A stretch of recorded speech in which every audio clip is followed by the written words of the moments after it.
Hi there, Eric Becker. Thank you for coming back. A question I often get asked, are my food intolerances related to Candida? I've got a Candida problem, or I've got a bacterial problem, or I've got a parasite problem, and I've got food intolerances. I'm sick of these food intolerances. How do I get rid of them? Are the food intolerances linked with maybe something I've got in my digestive health? Well, you're darn right there. And by doing a proper Candida cleanse, by following the Candida crusher principles, your food intolerances should very well disappear. Now, why am I saying this? Am I lying to you? Am I deceiving you? I'm not. I'm telling you something I've experienced with thousands of people. Your digestive health will improve with a good cleanse.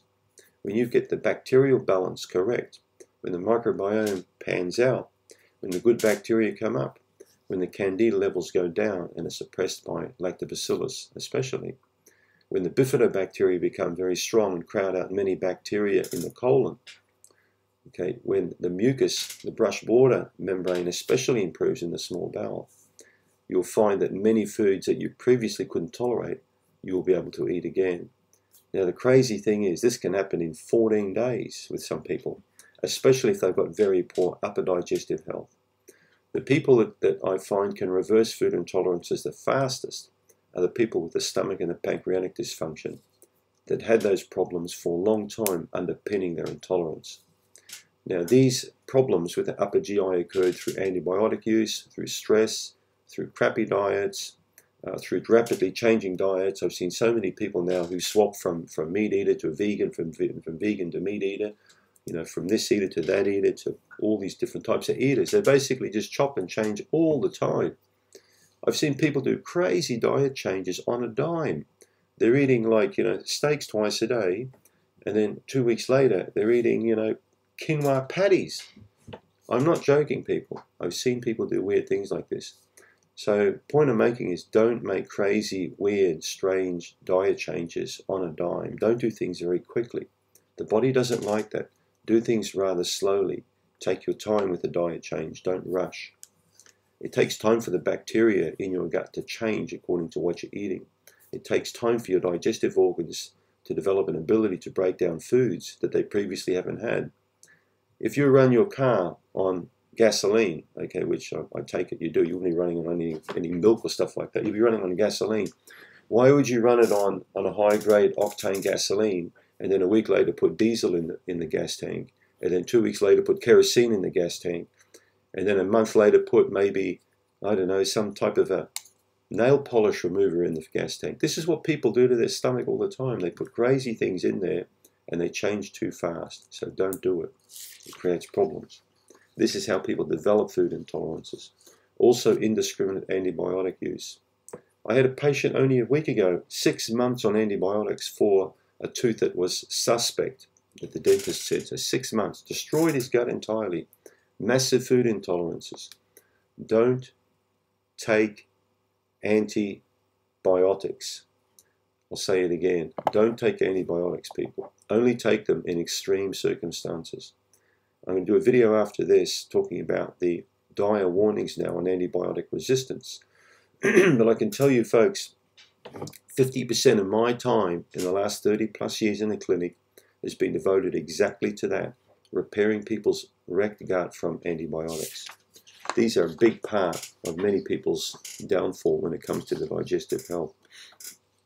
So when we talk about food intolerances, my first question to you is, have you taken antibiotics preceding the food intolerances? If you have, it wouldn't surprise me because your story would be the same as thousands of others I've heard.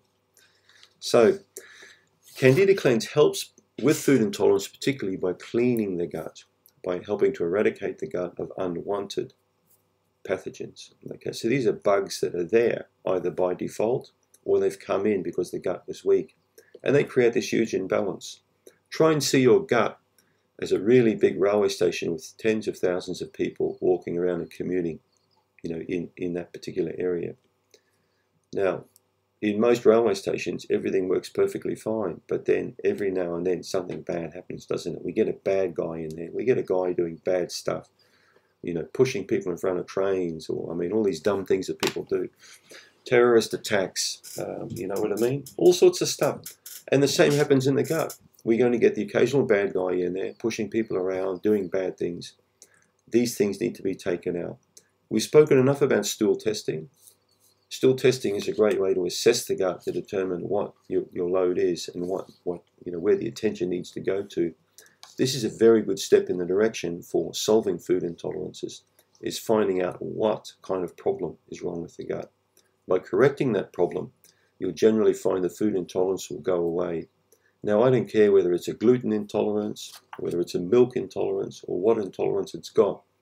If you've got intolerances that are ramping up and getting worse by the week or by the month or by the year, you definitely need that stool test to work out what's going wrong with the gut.